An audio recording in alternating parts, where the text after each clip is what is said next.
Parmi les 150 associations présentes à ce forum, Anouk a fait son choix, ce sera le rugby. Elle testera le sport pour une séance avant de continuer éventuellement pour toute la saison.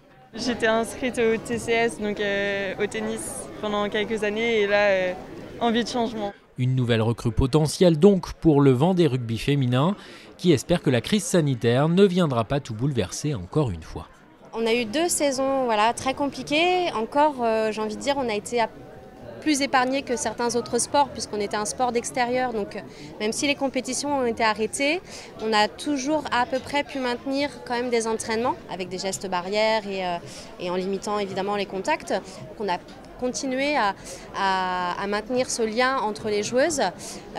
Aujourd'hui, la saison reprend. On espère qu'on va avoir une vraie saison complète et riche.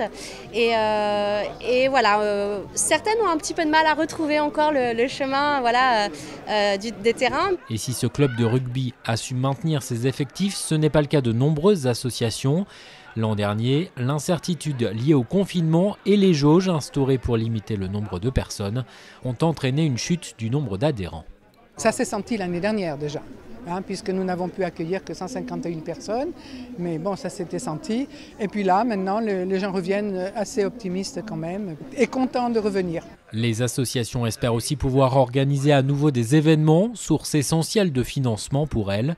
Après plus d'1 an et demi d'activité au ralenti, plusieurs structures connaissent des difficultés de trésorerie. On a fait en sorte de dire aux associations, continuez à faire des événements, on sera à vos côtés. Si jamais il y a des annulations, eh bien, on vous aidera financièrement aussi à prendre en charge les frais que vous auriez dû avancer. La ville des Sables-d'Olonne a continué à investir 1,5 million d'euros au service des associations et qui a constitué un plan de relance finalement à l'attention des associations pour pouvoir les accompagner. L'an dernier, sur 1 millier d'événements associatifs programmés aux Sables-d'Olonne, 40% ont dû être annulés en raison de la pandémie.